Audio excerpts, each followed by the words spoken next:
아이한텐 말하지 마. 제발 아이한테는 절대 말하면 안 돼. 볼이 깊이 꺼진 여자가 수액줄을 매단 채 필사적으로 매달렸습니다. 18년 전 이혼한 전처였습니다. 시한부 3개월, 췌장암 말기. 강현도는 그 자리에서 얼어붙었습니다.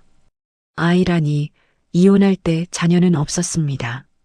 그런데 그날 밤 18년간 숨겨져 있던 진실이 터져 나왔습니다.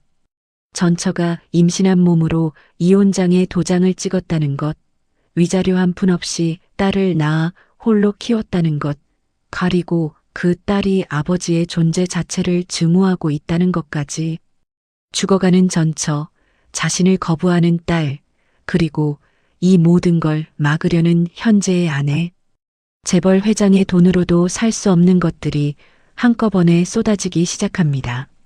사연 시작하기 전에 구독 눌러주시면 새로운 사연을 매일 받아보실 수 있어요. 오늘의 사연 시작합니다. 성도건설 본사 27층 회장실 안으로 오후 햇살이 비스듬히 쏟아지고 있었습니다. 강현도가 넓은 회의 테이블 상석에 앉아 다음 분기 해외 수주 보고를 받고 있었습니다. 임원 4명이 차례로 프레젠테이션 자료를 넘기며 수주 전망을 설명하는 동안 강현도는 펜을 돌리며 간간히 고개를 끄덕이고 있었죠.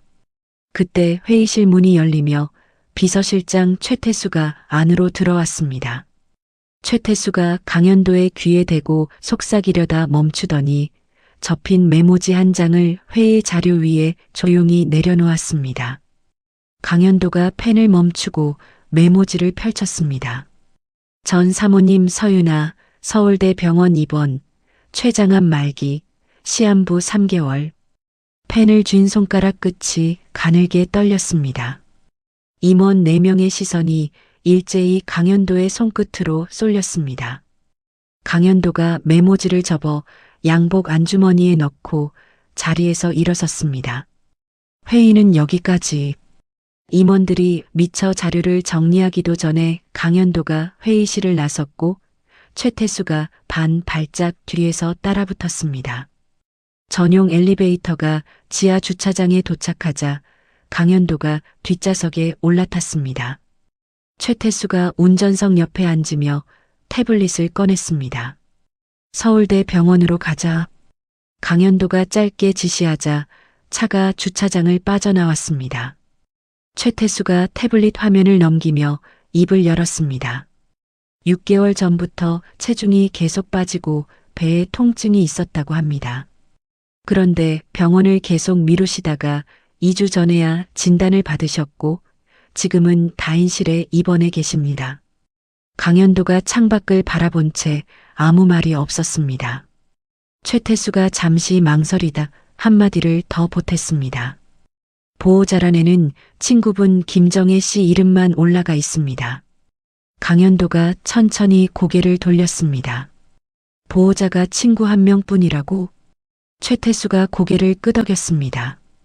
강현도가 다시 창밖으로 시선을 돌렸고 테헤란로의 빌딩 숲이 차창 너머로 스쳐 지나갔습니다. 서울대 병원 종양내과 다인실은 흰 커튼으로 침대마다 칸을 나눠 놓은 좁은 공간이었습니다. 구석자리 침대 위에 서윤아가 누워 있었습니다. 볼이 깊이 꺼져 있었고 이불 밖으로 나온 손목은 앙상하게 말라 있었습니다. 커튼이 거치는 소리에 윤아가 고개를 돌렸습니다. 강현도의 얼굴을 알아본 윤아의 눈이 한순간 커졌다가 곧장 경계하는 빛으로 바뀌었습니다. 왜 온 거예요? 돌아가요. 윤아가 낮은 목소리로 내뱉으며 고개를 반대쪽으로 돌렸습니다. 옆 침대 환자의 보호자가 커튼 사이로 고개를 내밀어 이쪽을 쳐다보았습니다. 윤아가 재빨리 손을 뻗어 커튼을 잡아당기며 강현도와 자신 사이를 막았습니다. 제발 그냥 가요. 당신이 여기 있을 이유 없잖아. 강현도가 커튼 앞에 서서 목소리를 낮췄습니다. 1인실로 옮기자. 담당 의사도 최고로 붙여줄 테니까. 나는 당신한테 빚 안 져. 그런 거 필요 없어. 유나가 이불을 끌어올리며 단호하게 끊었습니다. 강현도가 물러서지 않고 커튼 너머로 한 발짝 다가서자 유나가 몸을 일으켜 앉으며 목소리를 더 낮췄습니다. 딱 한 가지만 아이한테는 말하지 마. 제발. 강현도의 눈썹이 미세하게 움찔했습니다. 아이한테 절대 말하면 안 돼. 약속해. 강현도가 그 자리에 멈춰 섰습니다. 이혼할 때 자녀는 없었습니다. 아이라는 단어가 머릿속에서 맴돌았지만 그 의미가 곧장 잡히지 않았습니다. 유나가 다시 몸을 눕히며 눈을 감았고 강현도는 입을 열지 못한 채 커튼 밖으로 물러났습니다. 복도 의자에 주저앉아 있던 강현도 앞으로 한 여자가 다가왔습니다. 나이는 유나와 비슷해 보였고 편한 면바지에 앞치마를 걸친 차림이었습니다. 김정희가 강현도를 알아보고 걸음을 멈추더니 눈이 날카로워졌습니다. 이제 와서 뭐하러 온 겁니까? 강현도가 고개를 들어 김정희를 올려다보았습니다.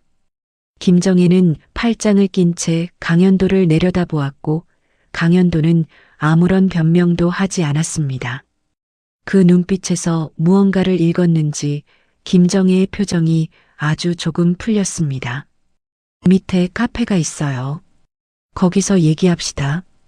병원 1층 카페 구석 자리에 마주 앉아 김정혜가 먼저 입을 열었습니다. 유나가 이혼할 때 임신 8주였어요. 당신한테 말 안 하고 서류에 도장 찍었죠. 강현도의 손이 커피잔 위에서 멈췄습니다. 서울 떠나서 공주 친정에서 애를 낳았어요. 딸이에요. 이름은 서연이. 강현도가 커피잔을 내려놓았습니다. 잔이 받침에 부딪히는 소리가 조용한 카페 안에 퍼졌습니다. 친정어머니 집에서 3년 살다가 애 교육시키려고 서울로 다시 올라왔어요. 마포구에 작은 꽃집 하나 얻어서 새벽 3시에 양재동 꽃시장 나가서 꽃 떼어오고 그걸 15년을 했어요. 김정희가 강현도의 눈을 똑바로 바라보며 말을 이었습니다. 그 사람은 당신한테 단돈 1,000원도 받은 적 없어요. 강현도가 두 손을 깍지 낀 채 테이블 위에 올려놓았습니다. 손가락 마디가 하얗게 질릴 만큼 힘이 들어가 있었습니다. 아이가 있는 걸 내가 어떻게 몰랐습니까? 김정희가 한숨을 내쉬었습니다. 유나가 출생 신고할 때 법원에 가서 절차를 밟았어요. 공주에서 무료 법률 지원 받아가지고 서연이 서류에 아버지 칸이 비어 있어요. 유나는 당신이랑 연결될 수 있는 건 전부 끊어버렸어요. 왜 그렇게까지 한 겁니까? 그것도 내가 물어봤어요. 김정희가 커피를 한 모금 마시고 잔을 내려놓았습니다. 유나가 그러더라고요. 그 사람이 나 때문에 회사를 못 살리면 그게 더 큰 죄라고. 그리고 이혼이 시어머니 압박 때문인 것도 당신이 울면서 서류를 내밀었던 것도 다 알고 있었대요. 강현도가 깍지 낀 손을 풀지 못한 채 고개를 숙였습니다. 한동안 아무 말도 나오지 않았습니다. 김정희가 자리에서 일어서며 마지막으로 한마디를 덧붙였습니다. 유나가 6개월 전부터 몸이 안 좋았는데 꽃집 월세하고 서연이 입시 비용 때문에 병원을 계속 미뤘어요. 결국 꽃시장에서 쓰러져서 실려왔고요. 그리고 서연이는 아직 엄마 병명을 몰라요. 유나가 위장병이라고만 해놨거든요. 김정희가 카페를 나서고 강현도는 빈 의자를 마주한 채 오래도록 앉아 있었습니다. 밤 10시가 넘어 강현도가 다시 유나의 병실 앞에 섰습니다. 병실 안은 어둑했고 유나는 이미 잠들어 있었습니다. 침대 옆 탁자 위에 작은 액자 하나가 놓여 있었습니다. 크레파스로 그린 그림이었습니다. 엄마와 딸 둘만 나란히 서 있고 그 옆에 삐뚤빼뚤한 글씨로 우리 가족이라고 적혀 있었습니다. 강현도가 액자 속 그림을 한참 내려다보았습니다. 엄마와 딸 사이 그리고 그 옆에 빈 공간. 강현도의 시선이 그 빈자리에 머물렀습니다.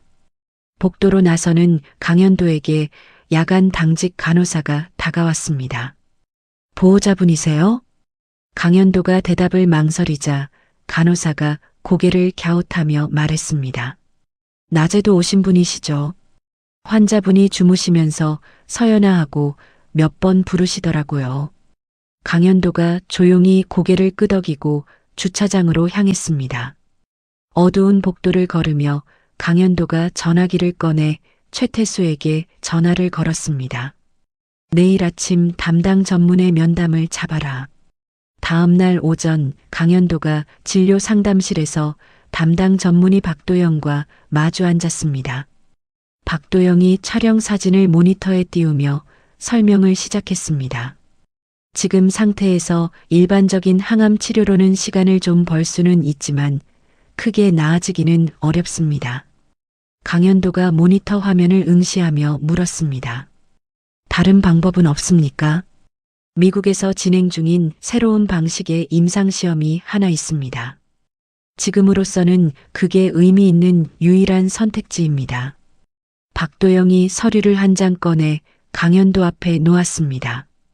다만 조건이 있습니다. 간 수치가 기준 안에 들어야 참여할 수 있고 환자 본인이 직접 동의서에 서명해야 합니다. 강현도가 서류를 집어들었습니다. 무슨 수를 써서라도 참여시키겠습니다. 박도영이 강현도를 잠시 바라보다가 한 가지를 더 꺼냈습니다. 그리고 한 가지 더 말씀드릴 게 있는데요. 서윤아 환자의 암이 유전과 관련이 있을 수 있습니다. 나중에 가까운 가족분들도 검사를 한번 받아보시는 게 좋겠습니다. 강현도가 서류를 쥔 채 박도영의 얼굴을 올려다보았습니다. 그 말이 당장은 가슴에 닿지 않았습니다. 강현도가 자리에서 일어서며 고개를 숙여 인사했습니다. 상담실을 나선 강현도가 병원 로비를 지나 주차장으로 향하며 최태수에게 전화를 걸었습니다. 서연이라는 아이가 있다. 내 딸이다. 모든 걸 알아와라. 다음 날 아침 최태수가 가져온 보고서를 펼친 강현도의 손가락이 첫 페이지에서 멈췄습니다. 서울 마포구 소재 고등학교 3학년 정교 수석 의대 진학 준비 중. 가정환경 조사서에는 한부모 가정이라고 적혀 있었고 호적상 아버지라는 비어 있었습니다. 중학교 때 교내 과학경시대회 대상 수상 기록까지 18년이라는 세월이 종이 몇 장 위에 빼곡히 눌려 있었습니다. 강현도가 보고서를 내려놓고 의자 등받이에 기대었습니다. 이혼 후 3년 강현도는 윤아를 찾아다녔습니다. 마포구 꽃집은 이미 문을 닫은 뒤였고 충남 공주 친정집까지 직접 찾아갔지만 윤아의 어머니는 대문을 열어주지 않았습니다. 흥신소를 동원했으나 윤아가 공주에서 서울로 올라오면서 주소와 연락처를 모두 바꿨고 꽃집은 김정의 명의로 등록해 놓은 탓에 본인 이름으로는 흔적이 남아있지 않았습니다. 어머니 박순자가 서재로 찾아와 그쪽과 다시 엮이면 송 회장이 투자금을 회수하겠다고 나올 수 있다며 다그쳤고 강현도는 결국 수소문을 멈췄습니다. 강현도가 눈을 감았다 떴습니다. 보고서 위에 놓인 자신의 손이 미세하게 떨리고 있었습니다. 그날 오후 강현도는 서연의 학교 근처까지 차를 몰았습니다. 교문에서 50m쯤 떨어진 골목에 차를 세우고 하교하는 학생들 사이를 지켜보았습니다. 교복을 입은 여학생 하나가 친구와 나란히 걸어 나왔습니다.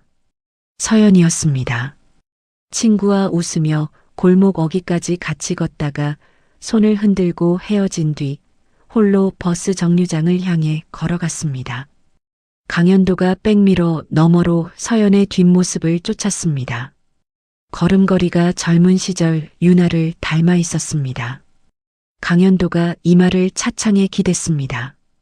같은 시각 강남의 한 아파트 거실에서 오미정이 전화를 받고 있었습니다. 성도건설 경영기획실 이사 한상철이었습니다. 사모님, 비서실장 최태수가 서울대 병원 특실 전환을 문의한 정황이 있습니다. 회장님이 병원 쪽에 개인적으로 관여하고 계신 것 같습니다. 오미정이 소파 팔걸이를 쥔 채 물었습니다. 누구 때문에? 아직 정확히는 파악이 안 됐습니다만 확인해 보겠습니다. 전화를 끊은 오미정이 곧바로 휴대폰을 다시 들었습니다. 대학 동창 중 서울대 병원 원무과에서 일하는 사람이 있었습니다. 통화는 3분도 걸리지 않았습니다. 입원 환자가 서윤아야. 진단은 췌장암. 오미정이 전화기를 소파 위에 내려놓았습니다. 입술이 일직선으로 굳었습니다. 오미정이 자리에서 일어나 서재로 들어갔습니다. 책장 한쪽에서 성도건설 정관 서류와 상속 관련 조항이 담긴 바인더를 꺼내 식탁 위에 펼쳤습니다. 전처가 아프다는 것, 그건 동정으로 끝날 수 있는 일이었습니다. 하지만 숨겨진 자녀가 있다면 이야기가 달라지죠. 오미정의 눈이 정관 조항 위를 빠르게 훑쳤습니다. 저녁 학교에서 돌아온 준혁이 식탁에 앉자 오미정이 아무렇지 않은 얼굴로 말을 꺼냈습니다. 아빠가 요즘 바쁜가 보다. 저녁도 같이 못 먹고. 준혁이 어머니를 올려다보았습니다. 평소와 다른 날카로운 눈빛, 그리고 식탁 한쪽에 아직 치우지 않은 서류 뭉치. 준혁이 젓가락을 집으며 시선을 내렸습니다. 그런가 보죠. 그 이상 묻지 않았습니다. 오미정이 준혁의 반찬을 집어주며 미소를 지었지만 눈은 웃지 않았습니다. 며칠 뒤 강현도의 지시로 윤아의 병실이 1인실로 바뀌었습니다. 전담 간병인까지 배치되었습니다. 윤아가 침대에서 몸을 일으켜 간병인에게 정중하게 그러나 흔들림 없는 목소리로 말했습니다. 고마운데 저는 괜찮아요. 돌아가셔도 됩니다. 간병인을 돌려보낸 윤아가 원무과에서 1인실 비용 영수증을 직접 받아들고 강현도에게 전화를 걸었습니다. 나한테 필요한 건 당신 동정이 아니야. 조용한 마지막이 필요한 거야. 오늘 당장 원래 병실로 돌려놔. 강현도가 전화 너머로 입을 열었지만 윤아가 먼저 끊었습니다. 그래도 강현도는 물러서지 않았습니다. 이틀 연속 병원을 찾았고 김정혜가 강현도를 병원 1층 로비 한쪽으로 불러냈습니다. 서연이가 아버지를 어떻게 생각하는지 아세요? 강현도가 고개를 들었습니다. 김정혜가 로비 의자에 앉으며 말을 이었습니다. 초등학교 2학년 때요. 아버지의 날 행사가 있었어요. 아이들이 다 카네이션을 만드는데 서연이만 혼자 못 만들고 울었어요. 그 뒤로 친구들한테 아빠 없는 애라고 놀림당하고 나서는 아버지라는 말 자체를 입에 안 올려요. 김정희가 강현도의 눈을 똑바로 보았습니다. 당신이 나타나면 그 애한테 도움이 아니라 상처가 될 수 있어요. 강현도가 두 손을 무릎 위에 올린 채 아무 말도 하지 못했습니다. 그러나 강현도는 서연을 직접 확인하고 싶은 마음을 끝내 누르지 못했습니다.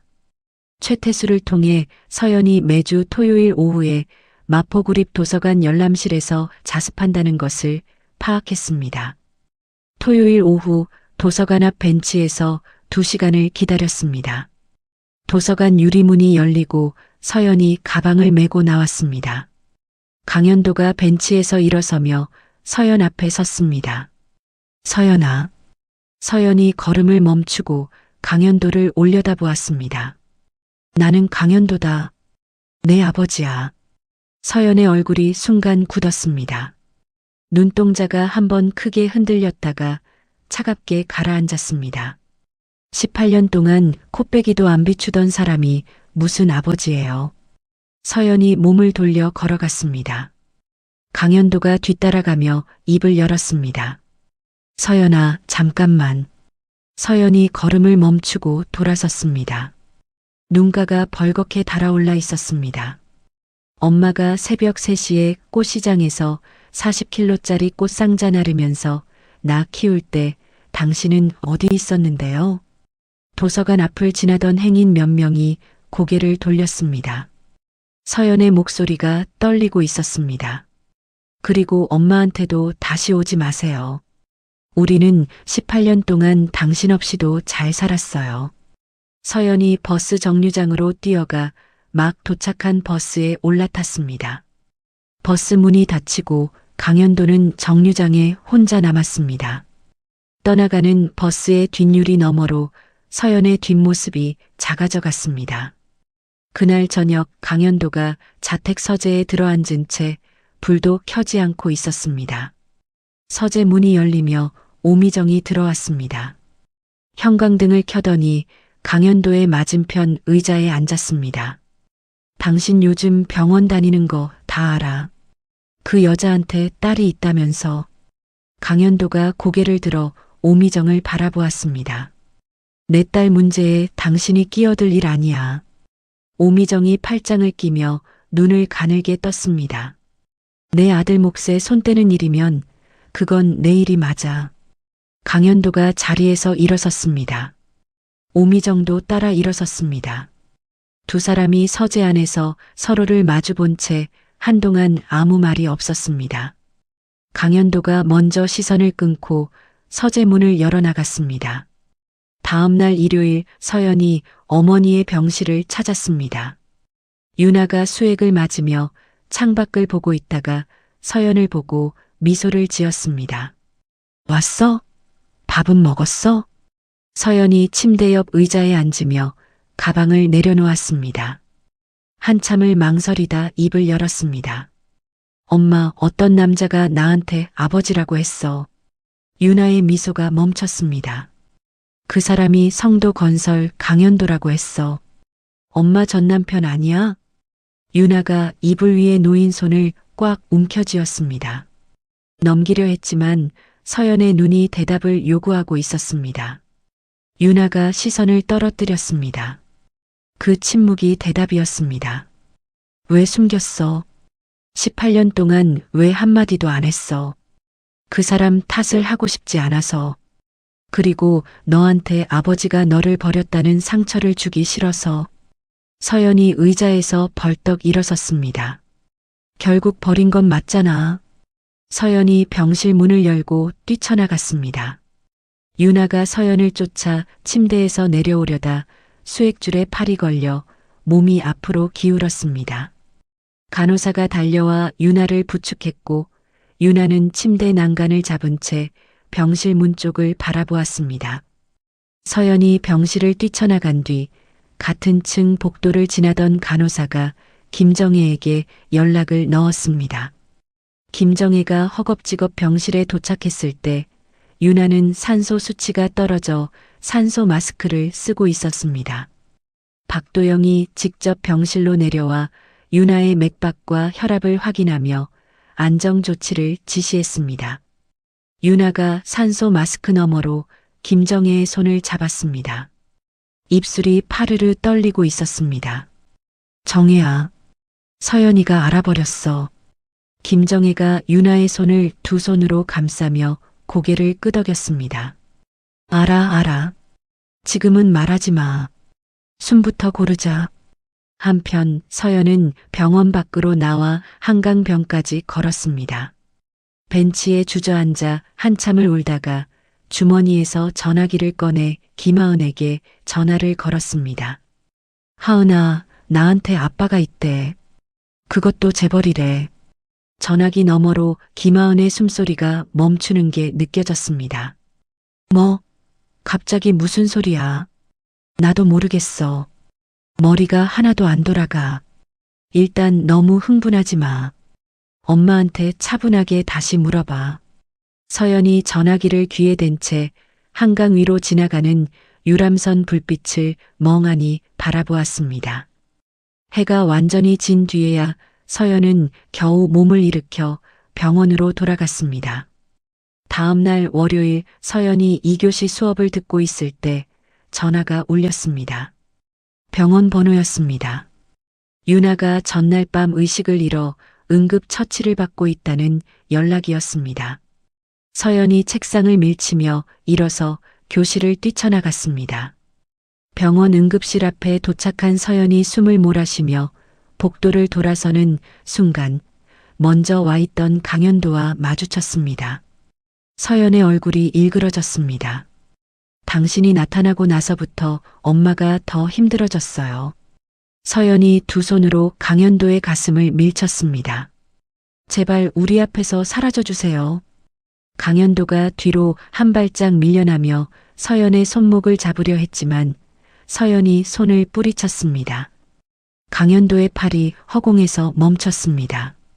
유나가 의식을 되찾아 일반 병실로 돌아온 뒤 박도영이 진료 상담실에 강현도와 서연을 함께 불렀습니다.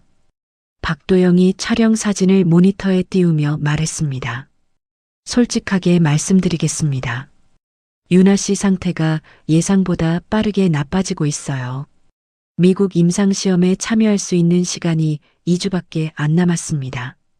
서연이 의자 끝에 앉은 채 물었습니다. 임상시험이 뭔데요? 엄마한테 정확히 무슨 병이 있는 건데요? 박도영이 서연을 바라보았습니다. 잠시 망설이다 조용한 목소리로 말했습니다. 서연 씨, 어머니는 췌장암 사기입니다. 의사로서 솔직히 말씀드리면 남은 시간이 많지 않아요. 임상시험이 지금 유일하게 의미 있는 기회입니다. 서연의 얼굴에서 혈기가 빠져나갔습니다. 의자에서 천천히 미끄러지듯 바닥에 주저앉았습니다. 강현도가 손을 뻗어 서연의 팔을 잡았지만 서연은 아무런 반응도 하지 못했습니다. 박도영이 자리를 비운 뒤 서연이 상담실 복도로 비틀거리며 나왔습니다.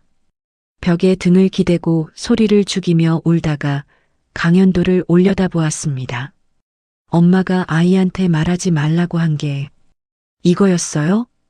강현도가 고개를 끄덕였습니다. 서연이 한참을 울었습니다. 복도를 지나는 간호사가 발걸음을 늦추며 쳐다보았지만 서연은 신경 쓸 겨를이 없었습니다. 서연이 손등으로 눈물을 닦으며 목소리를 가다듬었습니다. 이건 당신이 아버지라서 하는 말이 아니에요. 서연이 강현도의 눈을 똑바로 올려다보았습니다. 엄마를 살릴 수 있는 사람이 당신밖에 없으니까 하는 거예요. 엄마 살려주세요. 강현도가 서연의 손을 잡았습니다. 작고 차가운 손이었습니다. 반드시 살리마. 강현도가 서연의 손을 놓지 않은 채 주머니에서 전화기를 꺼내 최태수에게 전화를 걸었습니다. 미국 임상시험 담당 기관에 연락해서 참여 절차를 밟아라. 그리고 국내 간 전문의를 섭외해서 유나 씨 간 수치를 낮추는 전처치를 바로 시작할 수 있게 준비하고. 전화를 끊고 강현도가 서연을 내려다보았습니다. 서연이 고개를 돌리며 손을 빼려 했지만 손가락에 힘이 남아있지 않아 그대로 강현도의 손 안에 머물러 있었습니다. 같은 시각 강남의 한 카페에서 유광수가 서류 봉투를 오미정 앞에 내려놓았습니다. 유나의 과거 채무 기록, 꽃집에 세금 밀린 내역, 서연의 출생 서류 사본, 그리고 이혼 후 위자료가 한 푼도 없었다는 기록까지 한 뭉치였습니다. 오미정이 서류를 한 장씩 넘기며 읽었습니다. 유광수가 커피잔을 들며 넌지시 말했습니다.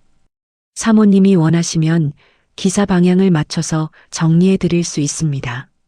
오미정이 서류에서 눈을 떼지 않은 채 대답했습니다. 기사는 알아서 해.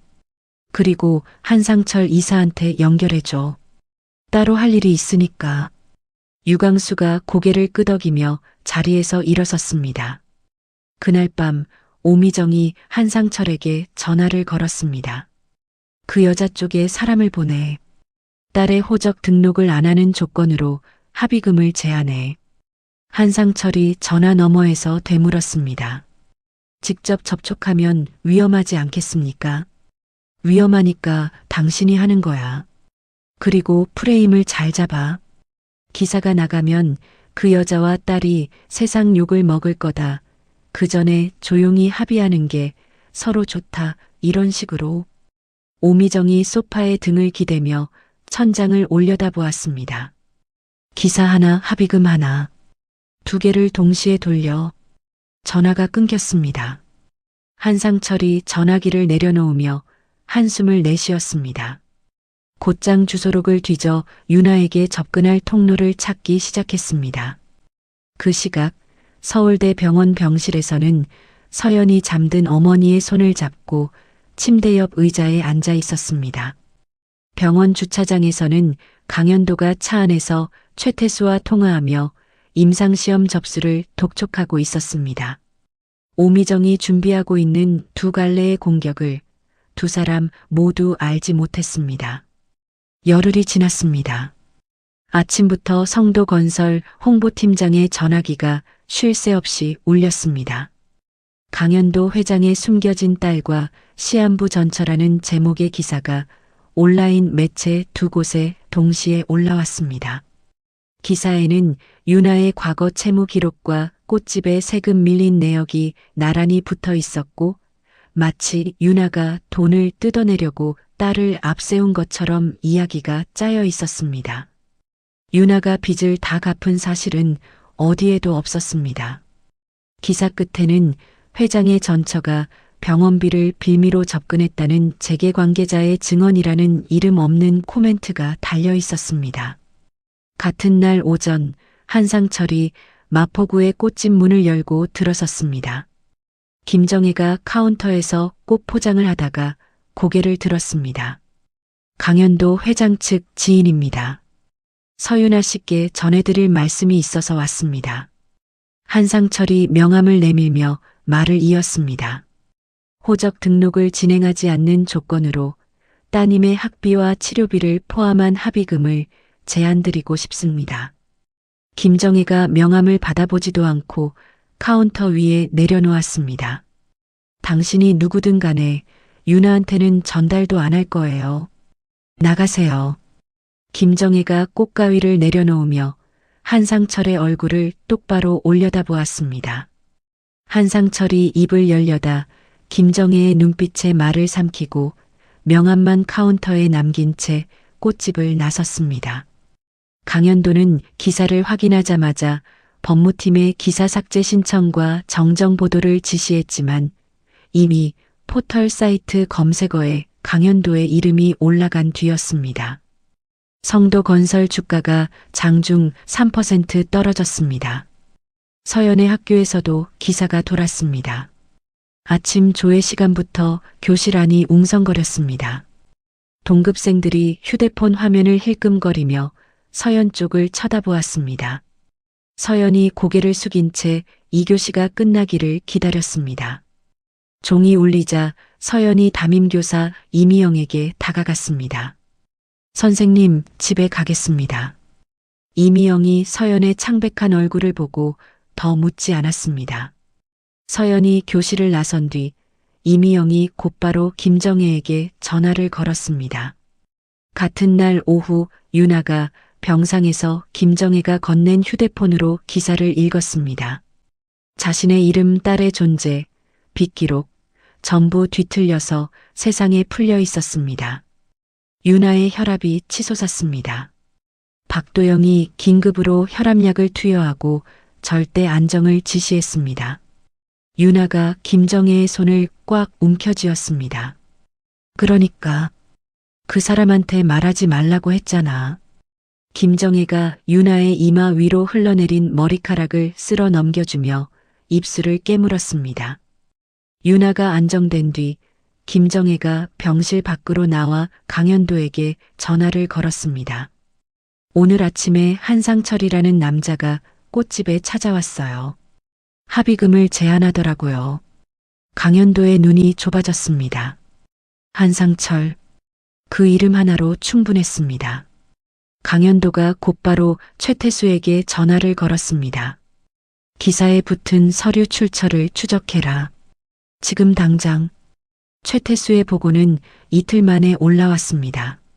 기사에 첨부된 서류 양식이 특정 신용조회 업체의 출력 형식과 정확히 일치했고 해당 업체의 최근 조회 기록에서 사립탐정 유광수 명의로 조회된 정황이 확인되었습니다.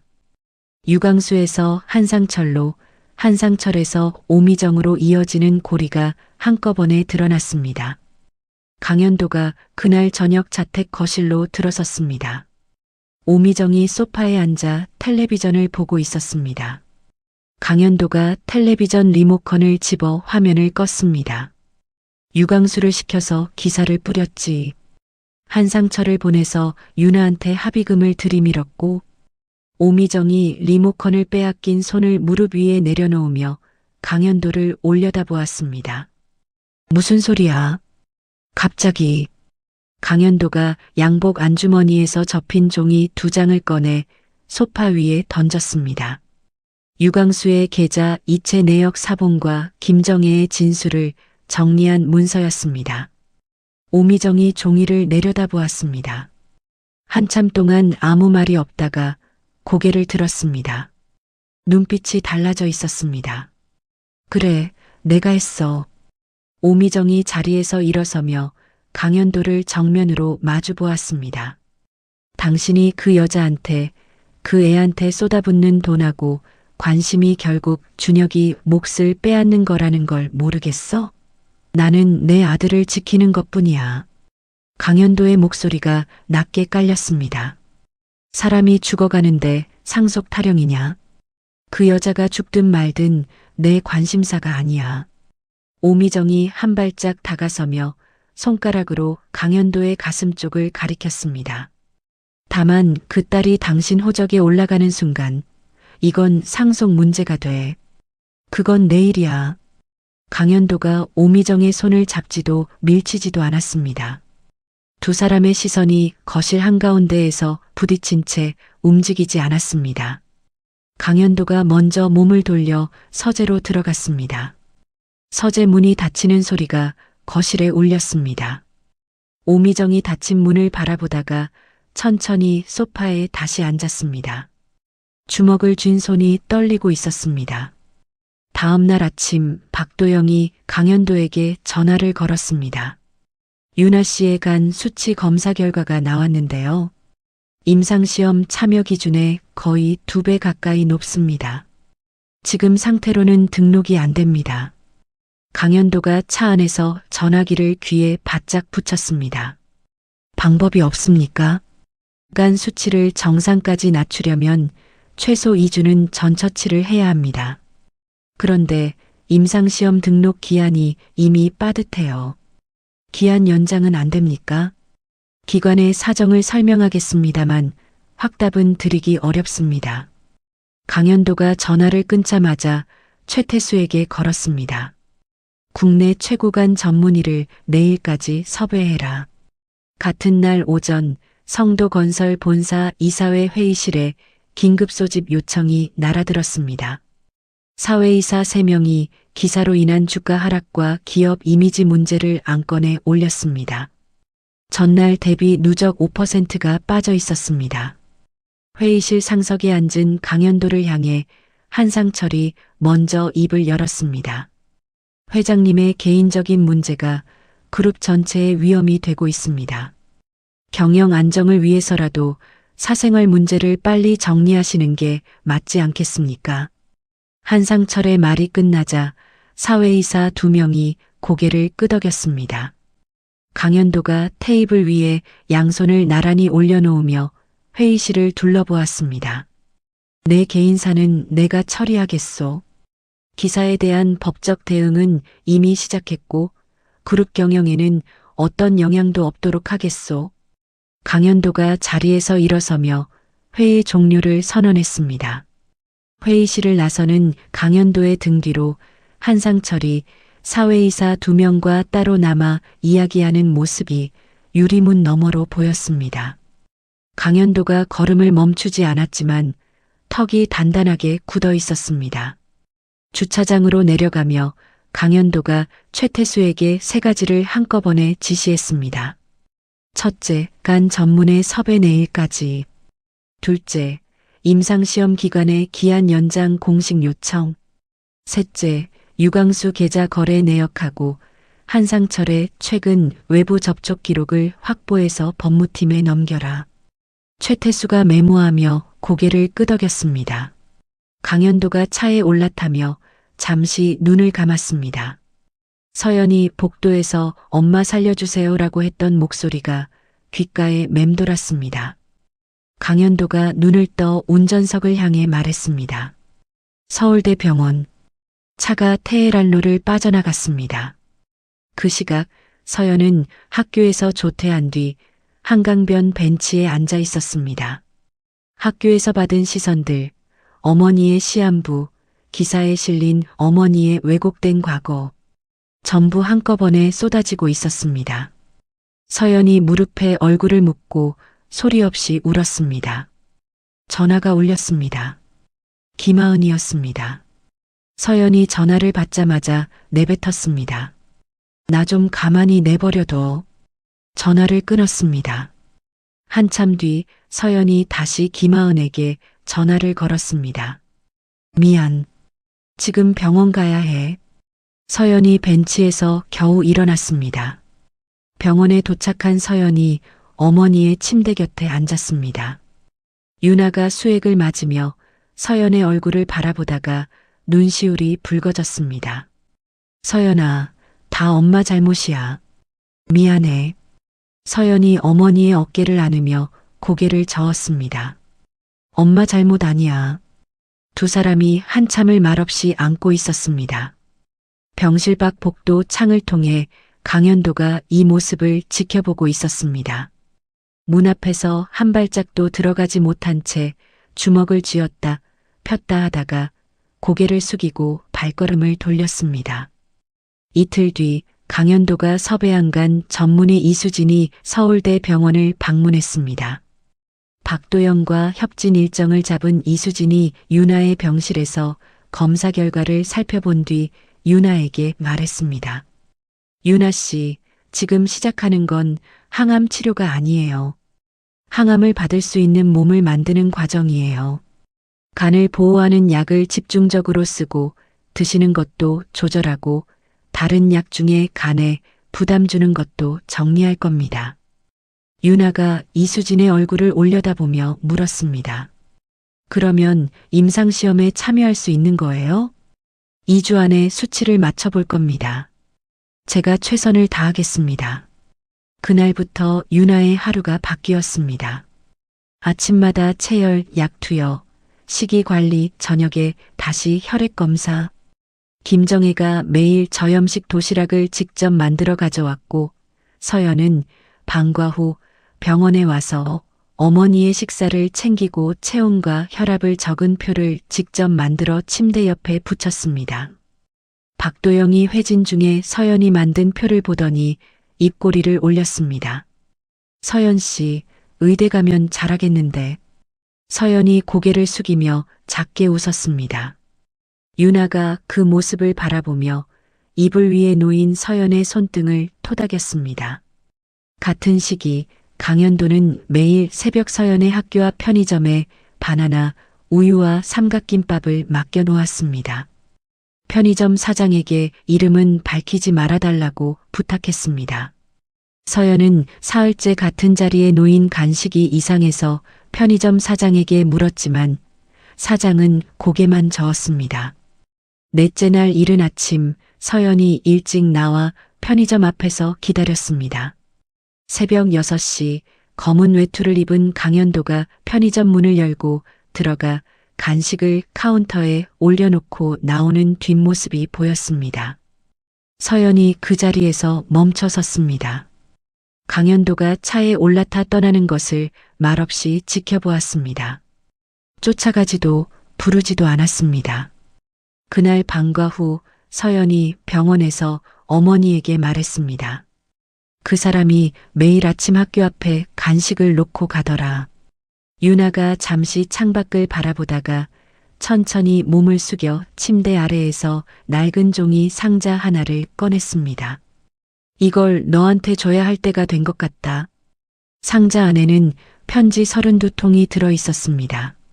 전부 뜯지 않은 채 수치인 부재로 반송된 것들이었습니다. 읽지는 않았어. 그런데 버리지도 못했어. 네가 크면 줘야 할 것 같아서. 서연이 상자를 받아들고 병원 옥상 벤치로 올라갔습니다. 첫 번째 편지를 뜯었습니다. 편지들의 초반에는 강현도가 이혼 후 마포구 꽃집을 찾아갔다는 내용이 적혀 있었습니다. 이미 문을 닫은 뒤였다고 주변 가게에 물어봤지만 아무도 행방을 모르더라고 적혀 있었습니다. 충남 공주 친정집까지 찾아갔지만 유나의 어머니가 대문 안쪽에서 돌아가라는 말만 되풀이했다는 내용도 있었습니다. 중반 편지에는 사업이 안정된 뒤 흥신소까지 동원했으나 유나가 본인 명의의 흔적을 하나도 남기지 않아 찾을 수 없었다는 이야기가 이어졌습니다. 어머니 박순자가 서재로 찾아와 다시 찾아가면 송 회장이 투자금을 회수하겠다고 나올 수 있다며 다그쳤고 결국 수소문을 멈출 수밖에 없었다고 적혀 있었습니다. 후반부 편지에는 같은 문장이 반복되고 있었습니다. 내가 널 지키지 못한 것을 평생 안고 살겠다. 이 편지가 돌아올 때마다 네가 나를 용서하지 않았다는 걸 확인하는 것 같다. 마지막 편지는 이혼 후 3년째 되던 해에서 끊겨 있었습니다. 서연이 그 편지를 읽다가 손이 떨려 더 이상 넘기지 못했습니다. 서연이 태어나기도 전에 아버지가 어머니를 찾아다녔다는 사실, 그리고 18년간 품어온 버림받았다는 확신, 두 가지가 동시에 머릿속에서 부딪히고 있었습니다.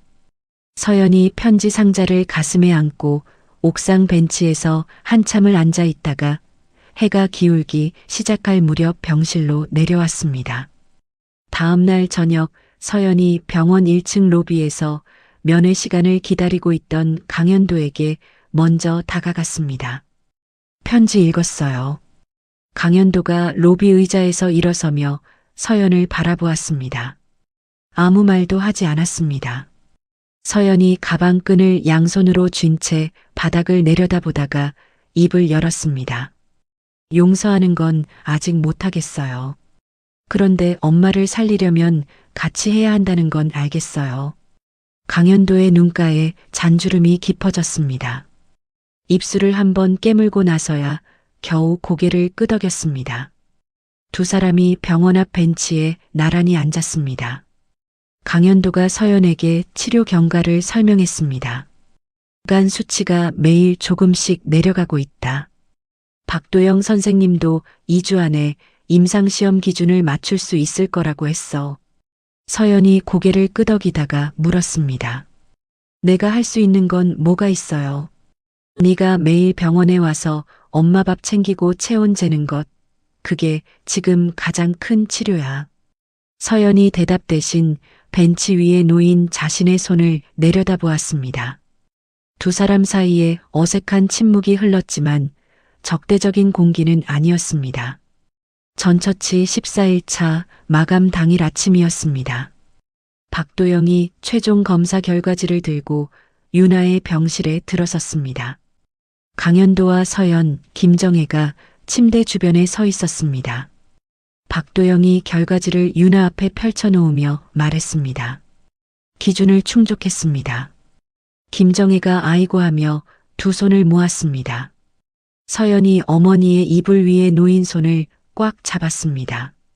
박도영이 의자를 당겨 앉으며 말을 이었습니다. 유나 씨, 이제 임상시험 절차를 설명드리겠습니다. 사주를 한 바퀴로 해서 총 4바퀴를 돌게 됩니다. 약 부작용이 있을 수 있고 효과를 장담하기는 어렵습니다. 그래도 시작하시겠습니까? 유나가 한참 동안 침묵했습니다. 서연의 얼굴을 바라보았습니다. 서연이 고개를 끄덕이지도 재촉하지도 않았지만 어머니의 손을 놓지 않고 있었습니다. 그래요. 해볼게요. 유나가 조용히 고개를 끄덕였습니다. 동의서에 서명하는 날 서연이 어머니의 손을 잡고 병실에 함께 있었습니다. 강현도는 복도에서 대기하고 있었습니다. 서연이 병실 문을 열고 나오며 말했습니다. 엄마가 사인했어요. 강현도가 고개를 숙였습니다. 손등으로 눈밑을 한번 훔쳤습니다. 서연이 그 모습을 잠시 바라보다가 아무 말 없이 강현도 옆에 나란히 섰습니다. 그날 저녁 강현도의 아들 준혁이 아버지의 서재 문을 두드렸습니다. 아버지, 저한테 누나가 있다는 게 사실이에요? 강현도가 서재 의자에서 몸을 돌렸습니다. 준혁이 문 앞에 서서 강현도를 똑바로 바라보고 있었습니다. 학교에서 애들이 기사를 보여줬어요. 어머니도 요즘 이상하고요. 사실이에요? 강현도가 한참을 준혁의 얼굴을 들여다보다가 서재 안쪽 의자를 가리켰습니다. 앉아라. 준혁이 의자에 앉았습니다. 강현도가 처음부터 이야기했습니다. 18년 전 이혼의 경위, 유나가 임신 사실을 숨긴 채 떠난 것, 그리고 서연이라는 딸이 있다는 것. 준혁이 두 손을 무릎 위에 올려놓은 채 듣고 있었습니다. 이야기가 끝난 뒤에도 한동안 입을 열지 않았습니다. 아버지가 옳은 일을 하는 거라면 저도 이해하려고 노력할게요. 준혁이 천천히 말을 이었습니다. 다만 어머니한테는 제가 이 이야기를 들었다는 걸 말하지 말아주세요. 강현도가 자리에서 일어나 준혁의 어깨를 잡았습니다. 고맙다, 준혁아. 준혁이 고개를 끄덕이고 서재를 나섰습니다. 방문을 닫고 복도에 한참을 서 있었습니다. 자신이 알고 있던 가족의 모양이 전혀 다른 형태였다는 사실이 쉽게 소화되지 않았습니다. 다음 날 아침, 임상시험 첫 투약이 시작되었습니다. 박도영과 의료진이 약물 주입 속도와 활력 징후를 실시간으로 확인하고 있었습니다. 서연이 병실에서 어머니의 손을 잡고 수액방울이 떨어지는 것을 지켜보고 있었습니다. 강현도는 병원 1층 작은 예배당 의자에 홀로 앉아 두 손을 깍지 끼고 있었습니다. 서울 반대편 자택에서 준혁이 아침 등교 준비를 하다가 아버지에게서 온 문자를 확인했습니다. 첫 투약 시작했다. 준혁이 화면을 한참 내려다보다가 조용히 고개를 숙이고 현관을 나섰습니다. 4주가 지났습니다. 박도영이 촬영 결과를 들고 유나의 병실에 들어섰습니다. 촬영 사진 2장을 나란히 모니터에 띄웠습니다. 종양 크기가 30% 줄었습니다. 주변으로 퍼졌던 소견도 이전보다 줄었고요. 유나가 모니터 화면을 앞으로 몸을 기울여 들여다보았습니다. 이게 진짜 내 거 맞아요? 맞습니다. 약이 듣고 있어요. 박도영이 잠시 말을 멈추었다가 덧붙였습니다. 다만 사기에서 이 정도 반응은 흔한 경우가 아닙니다. 경과를 더 지켜봐야 합니다. 서연이 복도로 나왔습니다. 대기하고 있던 강현도에게 뛰어가며 외쳤습니다. 줄었대요. 종양이 줄었대요. 서연이 자신도 모르게 강현도의 팔을 잡았습니다. 강현도가 서연의 손을 감싸쥐었습니다. 한동안 말이 나오지 않았습니다. 잘됐다. 겨우 그 한마디를 내뱉었습니다. 서연이 자신이 강현도의 팔을 잡고 있다는 것을 뒤늦게 깨달았지만 손을 놓지 않았습니다. 치료가 이어지면서 유나의 체력도 조금씩 돌아왔습니다. 간호사와 함께 병실 복도를 왕복 산책할 수 있게 되었고 김정혜가 매일 가져오는 도시락을 거의 비울 만큼 식사량도 늘었습니다.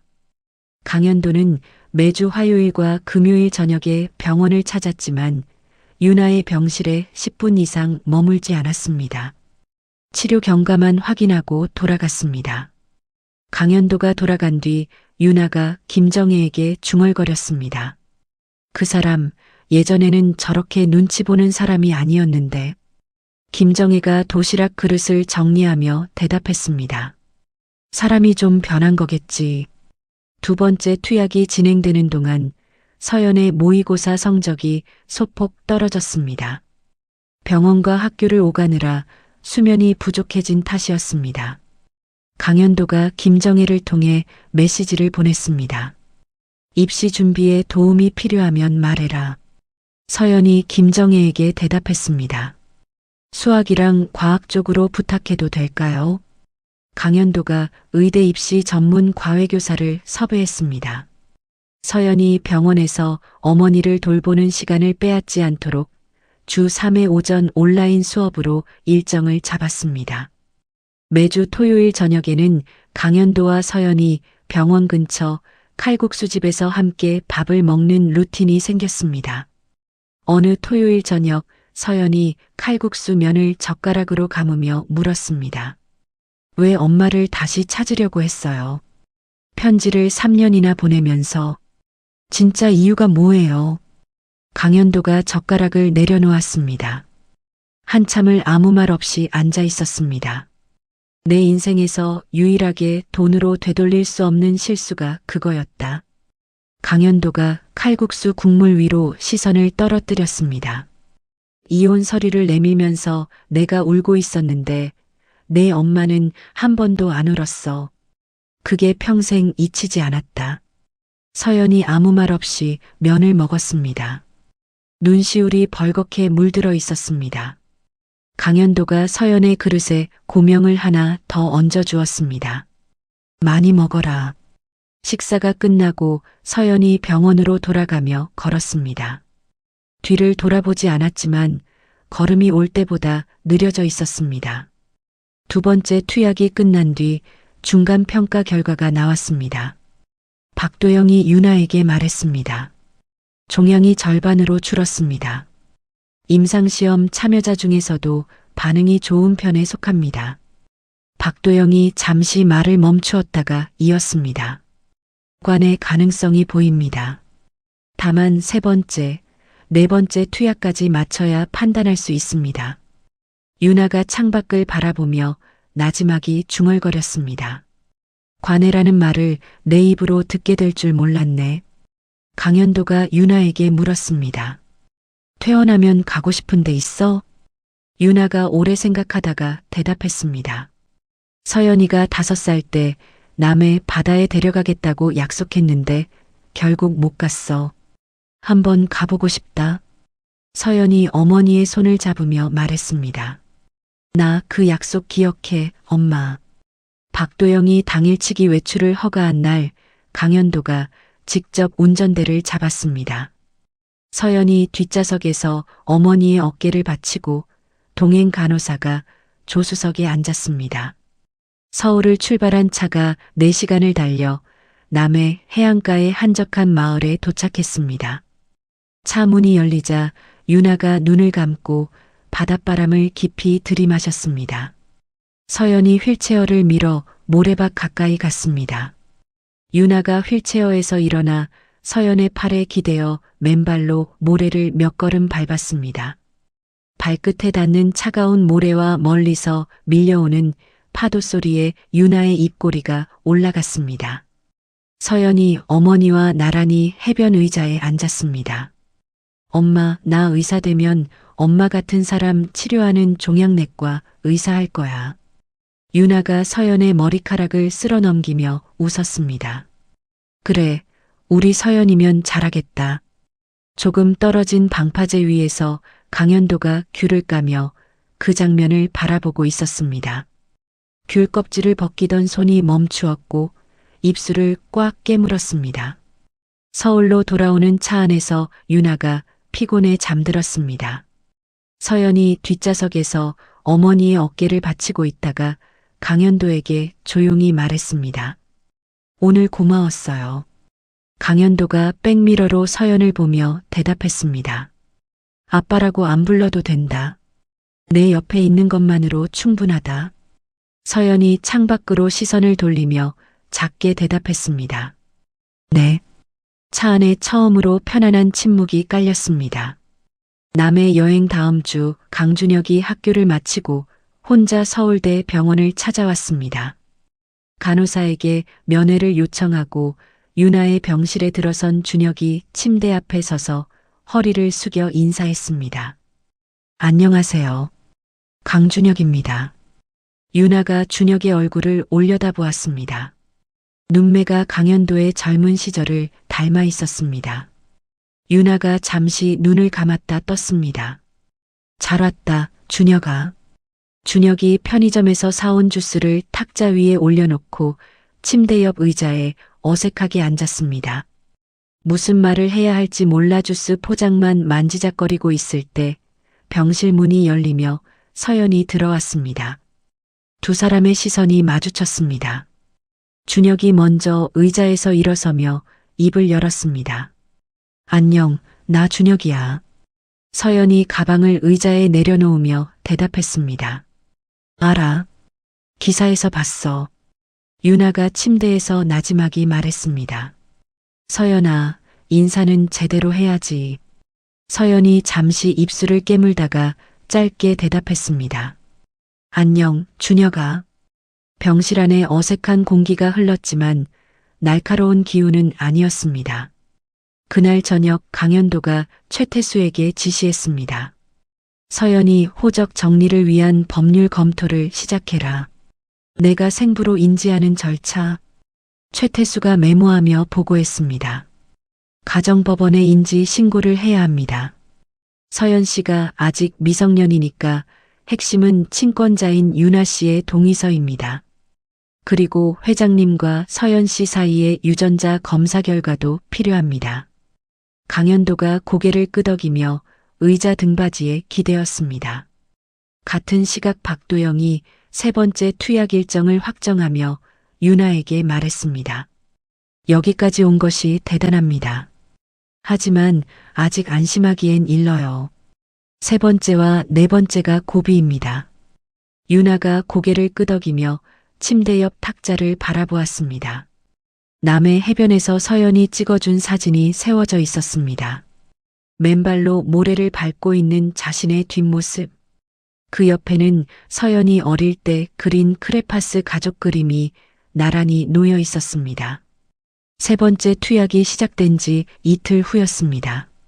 서연이 오전 수업을 마치고 병원에 도착해 복도 의자에 앉아 어머니의 투약이 끝나기를 기다리고 있었습니다. 갑자기 시야가 흐려지더니 몸이 옆으로 기울었습니다. 마침 복도를 지나던 간호사가 달려와 서연을 부축했습니다. 서연이 눈을 떠보니 응급실 침대 위였습니다. 팔에 수액줄이 꽂혀 있었습니다. 응급실 의사가 검사 결과를 설명했습니다. 심한 빈혈입니다. 제대로 못 드시고 잠도 부족하셨던 것 같아요. 그리고 한마디를 더 덧붙였습니다. 어머니의 병력을 고려하면 추가로 정밀 검사를 받아보시는 게 좋겠습니다. 강현도가 응급실에 도착한 것은 그로부터 30분 뒤였습니다. 서연의 침대 옆에 서서 창백한 얼굴을 내려다보다가 입을 열었습니다. 서연아, 박도영 선생님이 전에 말한 적이 있다. 엄마의 암이 유전과 관련이 있을 수 있으니까 가족도 검사를 받아보라고. 이번에 같이 하자. 서연이 수액줄이 꽂힌 팔을 내려다보며 물었습니다. 그게 뭔데요? 엄마한테 생긴 암이 유전자 때문인지 확인하는 검사야. 미리 받아두면 앞으로 관리하는데 도움이 된다고 했어. 서연이 잠시 생각하다가 대답했습니다. 할게요. 대신 엄마한테는 말하지 말아주세요. 괜히 걱정할까봐. 강현도가 고개를 끄덕였습니다. 검사 결과가 나오기까지 5일이 걸렸습니다. 서연은 빈혈 치료를 위해 하루 입원했다가 퇴원했고 유나는 딸이 같은 병원 응급실에 실려왔다는 소식에 수액대를 끌고 병실을 나서려 했습니다. 내가 가서 봐야 해요. 간호사가 유나를 붙잡았고 박도영이 직접 병실로 내려와 말했습니다. 유나 씨, 서연 씨는 빈혈로 잠깐 쓰러진 겁니다. 이미 안정됐어요. 걱정 마세요. 유나가 침대 난간을 잡은 채 한참을 서 있다가 간호사의 부축을 받아 겨우 다시 누웠습니다. 5일 후 박도영과 유전자 전문 상담사 한지원이 진료 상담실에 강현도와 서연을 불렀습니다. 한지원이 검사 결과지를 펼치며 서연에게 설명했습니다. 서연 씨에게서 유전자 변이가 확인되었습니다. 이 변이를 가지고 있으면 앞으로 암이 생길 위험이 일반 사람보다 높아요. 당장 어디가 아픈 건 아니지만 앞으로 정기적으로 꼼꼼하게 검사를 받으셔야 합니다. 서연이 표정 변화 없이 앉아서 끝까지 들었습니다. 상담이 끝나고 복도로 나와서야 벽에 등을 기댔습니다. 나도 엄마처럼 되는 거 아니에요? 강현도가 서연 앞에 서며 말했습니다. 변이가 있다는 거랑 반드시 아프게 된다는 건 다른 거야. 관리하면 충분히 건강하게 살 수 있어. 서연의 눈에 공포가 차올라 있었습니다. 강현도의 말이 귀에 들어오지 않는 얼굴이었습니다. 박도영이 유나에게 서연의 검사 결과를 별도로 전했습니다. 서연이 말하지 말아달라고 했지만 박도영은 유나가 서연의 보호자로서 알아야 한다고 판단했습니다. 그날부터 유나가 식사를 거부했습니다. 병실 벽만 바라보며 같은 말을 되뇌었습니다. 내가 그 애를 낳지 말았어야 했나? 김정희가 직접 만든 도시락 뚜껑을 열며 달랬습니다. 무슨 소리야? 서연이가 들으면 어쩌려고 그래. 유나가 고개를 돌리지 않았습니다. 식사 거부가 사흘째 이어지자 박도영이 강현도에게 전화를 걸었습니다. 유나 씨가 밥을 안 드시고 있습니다. 이 상태가 계속되면 세 번째 투약 효과에도 영향이 갑니다. 심리 상담을 같이 시작해야 합니다. 강현도가 병원 정신건강 전문가 상담 일정을 잡는 동시에 서연에게 전화를 걸었습니다. 서연아, 지금 엄마한테 가장 필요한 건 네가 괜찮다는 걸 보여주는 거야. 서연이 학교를 마치자마자 병원으로 달려왔습니다. 유나의 침대 곁에 앉아 어머니의 손을 잡았습니다. 엄마 때문에 아픈 게 아니야. 엄마 덕분에 내가 살아있는 거야. 유나가 고개를 돌려 서연의 얼굴을 바라보았습니다. 그리고 나는 의사가 돼서 이 유전자를 연구할 거야. 엄마가 준 이 몸으로. 유나의 눈에서 눈물이 흘러내렸습니다. 서연의 볼을 두 손으로 감쌌습니다. 서연이 어머니의 손을 꼭 잡으며 말했습니다. 그러니까 밥 먹어. 엄마가 안 먹으면 나도 안 먹을 거야. 유나가 한참을 울다가 김정희가 가져온 도시락 뚜껑을 열었습니다.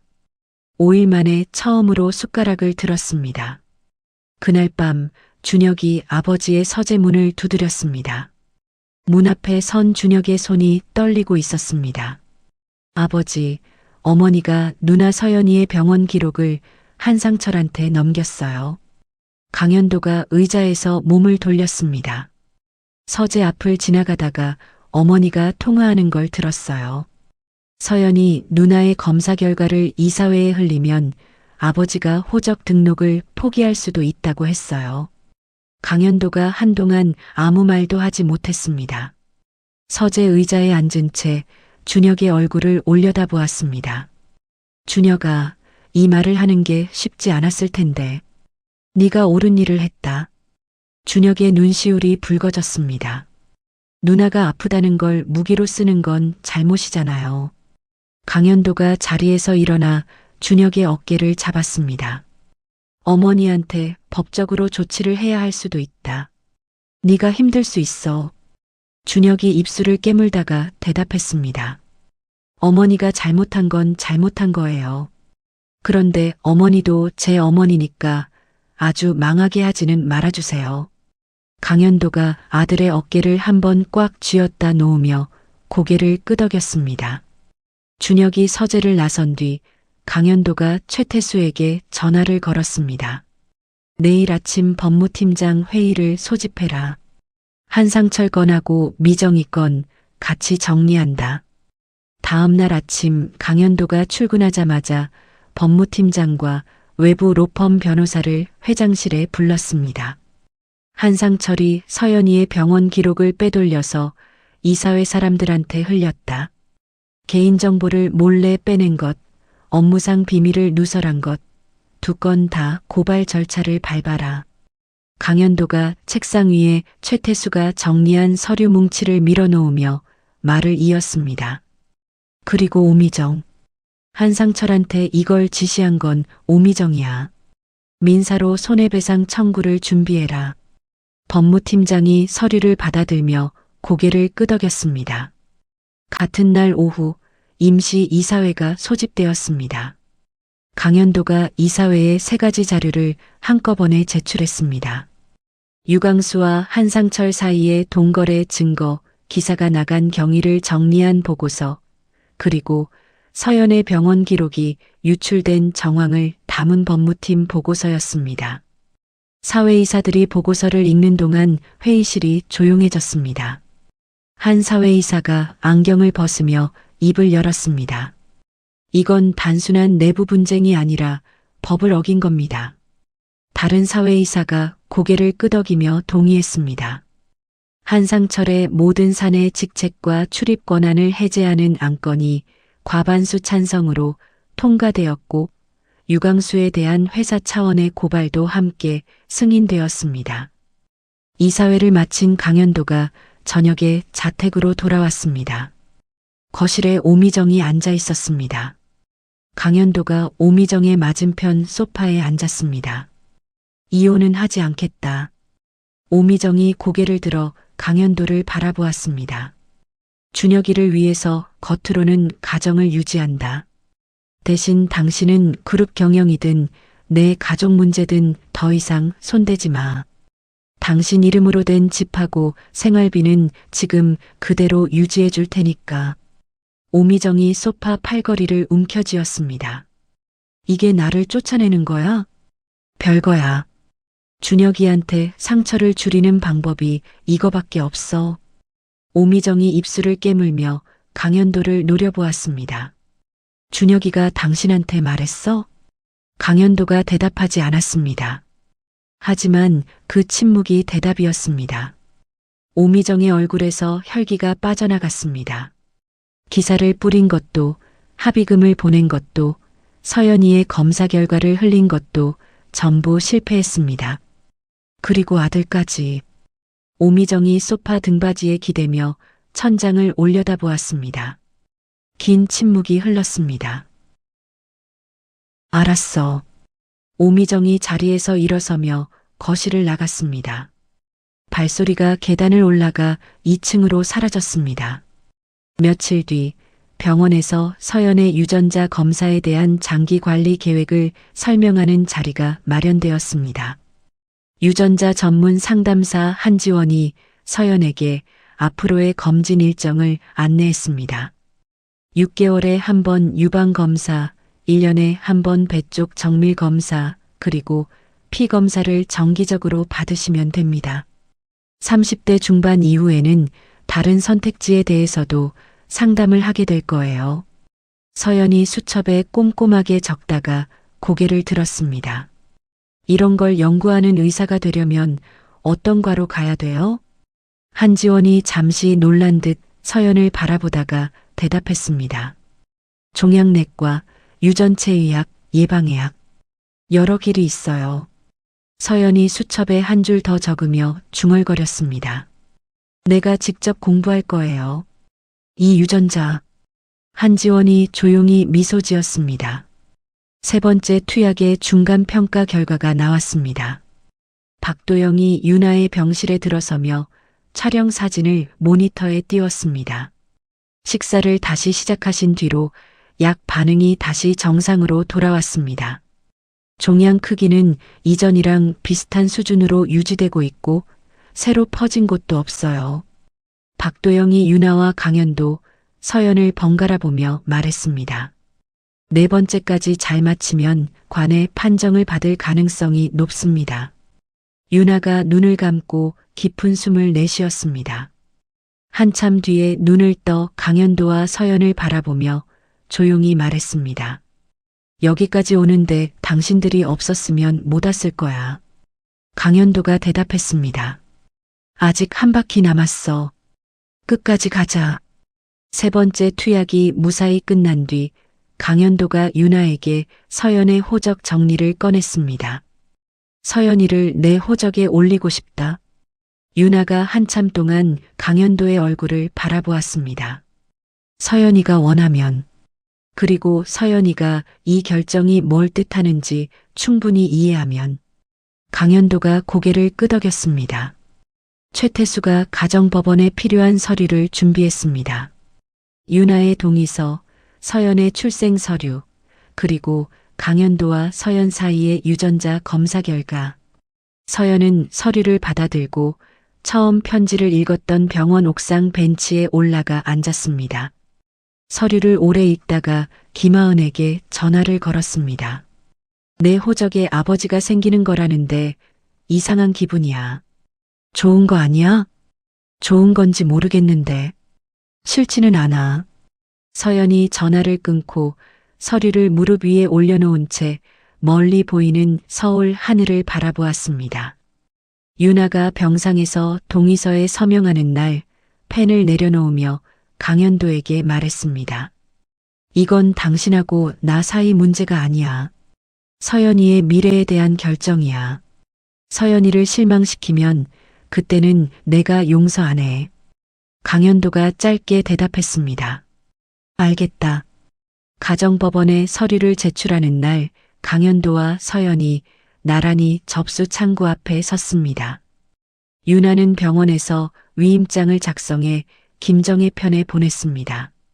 접수를 마친 서연이 법원 로비에서 접수증을 한참 내려다보다가 강현도에게 말했습니다.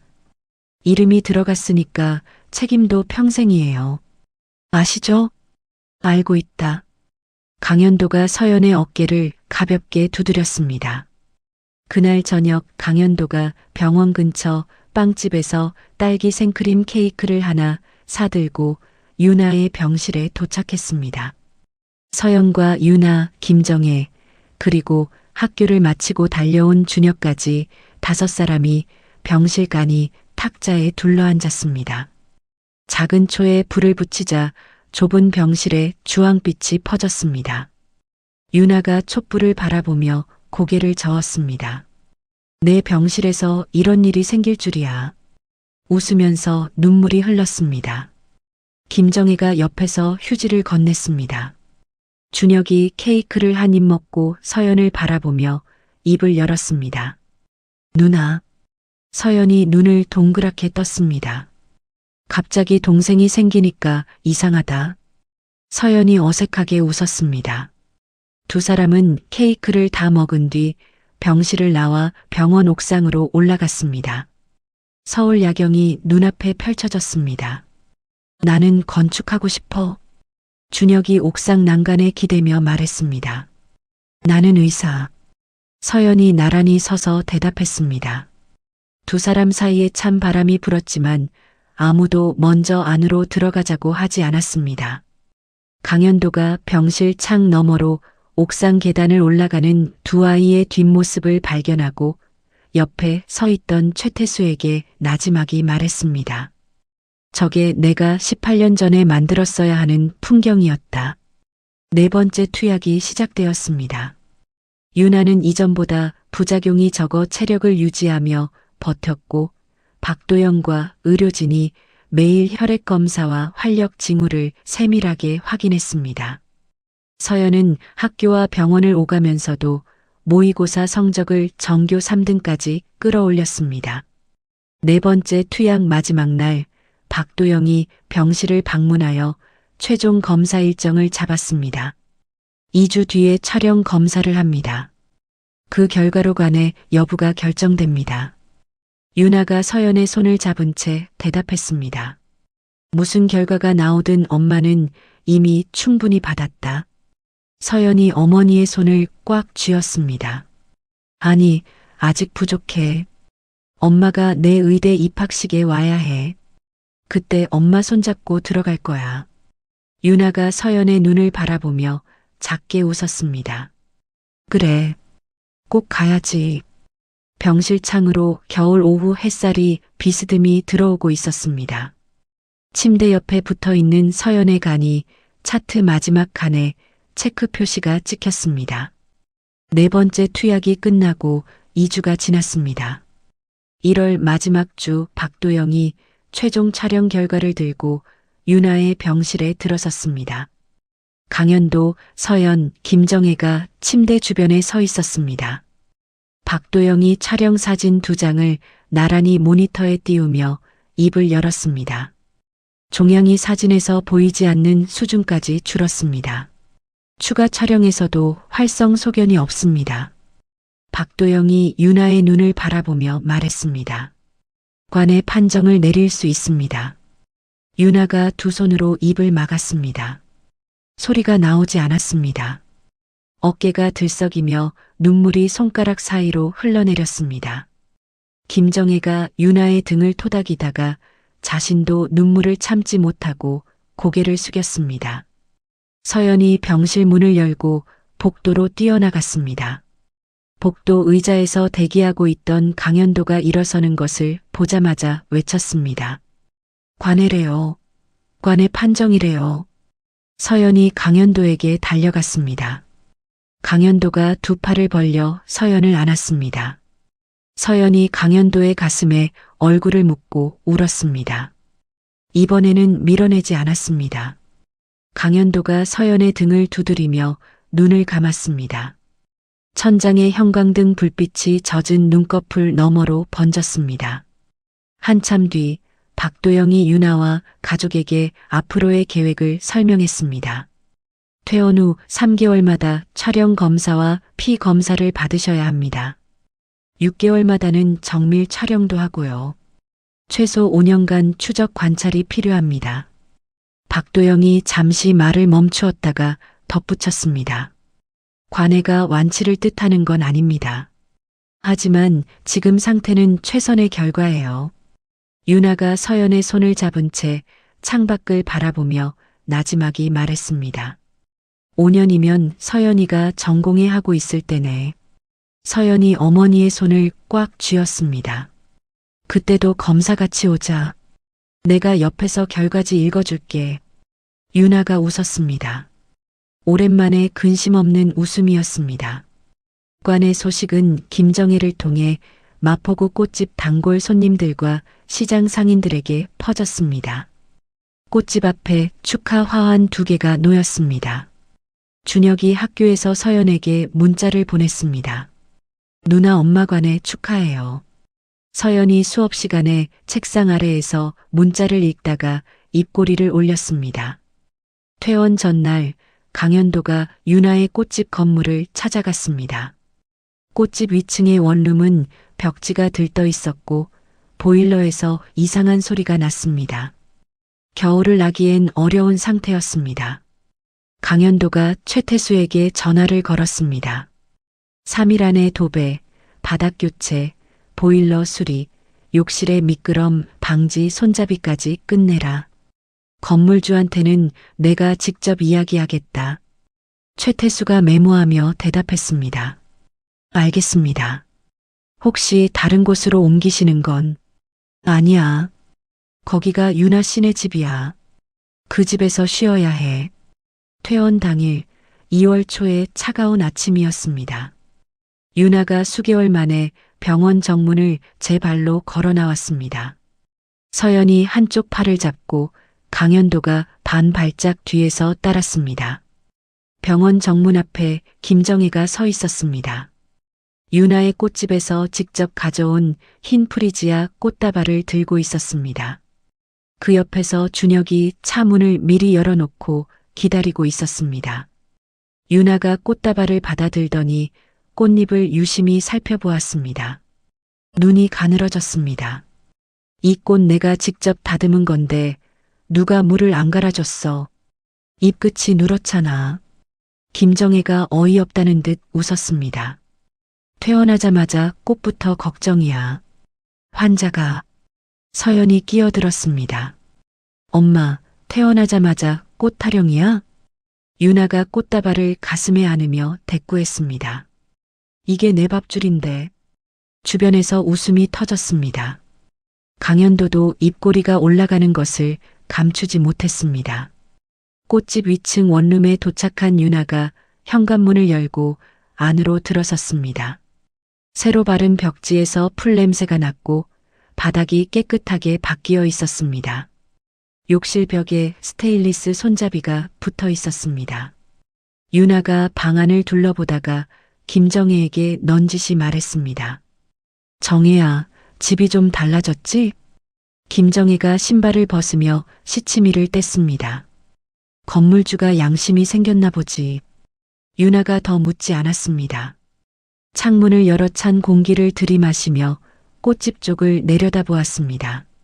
퇴원 일주일 뒤 가정법원에서 서연의 인지 신고가 정식으로 받아들여졌습니다. 서연의 가족관계 등록부 아버지란에 강현도라는 이름이 올라갔습니다.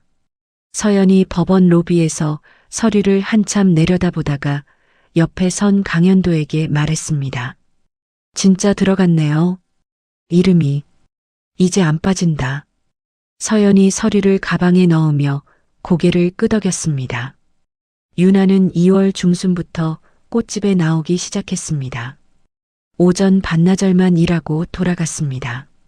새벽 꽃시장 출입은 김정혜가 도맡았습니다. 강현도는 김정혜에게 꽃 주문 선결제라는 이름으로 운영비 일부를 조용히 보냈고 유나는 그 사실을 몰랐습니다.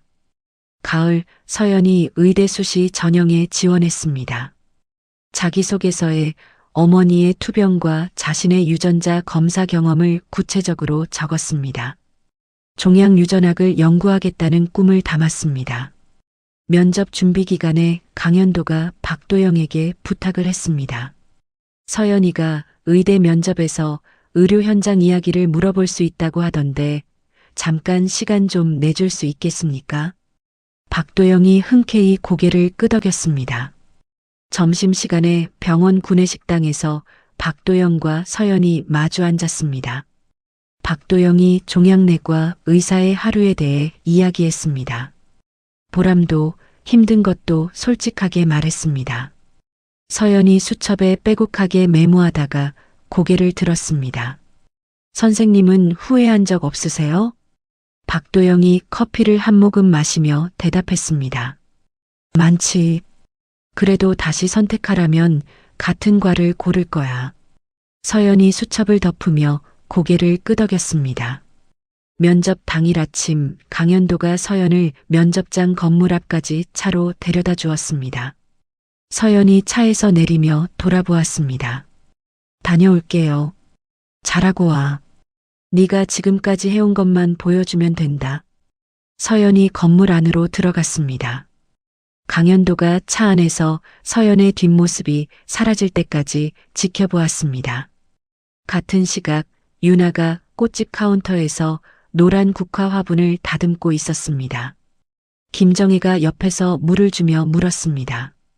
그거 누구 줄 건데? 서연이 합격하면 줄 거야. 유나가 국화잎을 하나하나 정리하며 웃었습니다. 겨울이 되었습니다. 서연이 서울대학교 의과대학 합격 통지를 받은 날 가장 먼저 어머니에게 전화를 걸었습니다. 엄마 붙었어. 전화 너머로 유나의 울음소리가 들렸습니다. 말이 나오지 않는 유나 대신 김정혜가 전화를 받았습니다. 축하해, 서연아. 네 엄마가 울어서 말을 못한다.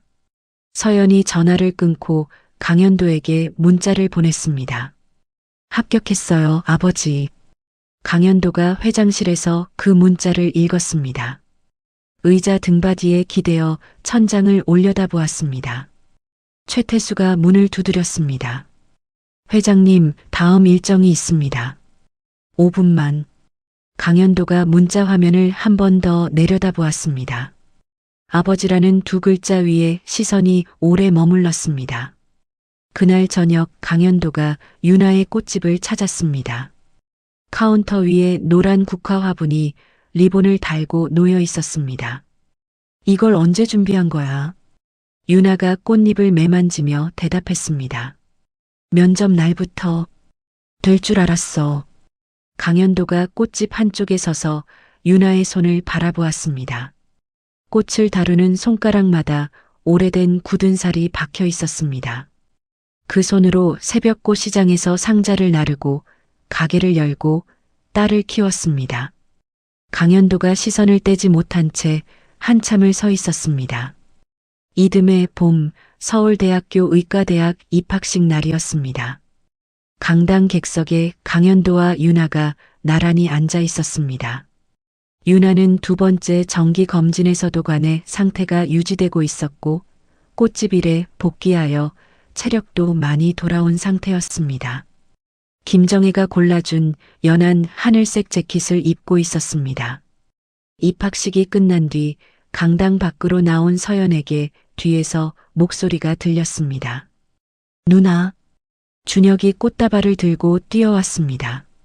서연이 꽃다발을 받으며 웃었습니다. 서연이 강현도, 윤아, 준혁 그리고 객석 뒤편에서 손을 흔들고 있는 김정혜를 바라보았습니다. 단체 사진 찍자. 5사람이 강당 앞에 나란히 섰습니다. 준혁이 강현도와 윤아 사이가 벌어져 있는 것을 보더니 입을 열었습니다. 좀 더 붙으세요. 윤아가 헛웃음을 흘렸고 강현도가 반 발짝 옆으로 다가섰습니다. 김정혜가 서연의 휴대폰을 받아 카메라를 들었습니다. 하나, 둘, 셋. 셔터가 눌렸습니다. 사진 속에서 강현도가 오른쪽에 윤아와 왼쪽에 서연 사이에 서서 어색하지만 진심이 담긴 얼굴로 웃고 있었습니다. 윤아는 국화 화분을 들고 있었고 서연은 가운을 입은 채 준혁이 건넨 꽃다발을 안고 있었습니다. 준혁이 한쪽 끝에서 V를 그리고 있었고 김정혜의 그림자가 바닥에 길게 늘어져 있었습니다. 완벽한 가족 사진은 아니었습니다. 하지만 서로를 선택한 사람들의 얼굴이 봄 햇살 아래 나란히 담겨 있었습니다. 18년이라는 시간은 참 길었습니다. 그 긴 세월 동안 윤아는 새벽고 시장에서 40kg짜리 상자를 나르며 딸을 키웠고 강현도는 반송되는 편지를 받아들며 자신이 잃어버린 것의 무게를 혼자 짊어졌습니다. 서연이는 아버지 칸이 빈 서류를 들고 학교에 다니면서도 정교 수석 자리를 놓지 않았고요. 세 사람 모두 각자의 자리에서 버텼습니다. 누구 하나 쉬운 사람이 없었습니다. 돈이 전부를 해결해 준 건 아니었습니다. 윤아의 마음을 돌린 건 1인실 병실이 아니라 매일 새벽 편의점에 간식을 놓고 가던 한 남자의 뒷모습이었고요. 서연이의 마음에 금이 간 건 재벌 아버지의 명함이 아니라 3년간 반송된 편지 32통이었습니다. 완벽한 가족은 아닐 겁니다. 18년의 빈자리가 사진 한 장으로 채워지지는 않으니까요. 하지만 그 빈자리를 인정하고 거기서부터 다시 시작하겠다고 나란히 선 사람들이 있었습니다. 그게 가족이 아니면 뭐가 가족이겠습니까? 이야기를 끝까지 들어주신 분이 계시다면 잘 들었다고 댓글 하나만 남겨주세요. 감사합니다.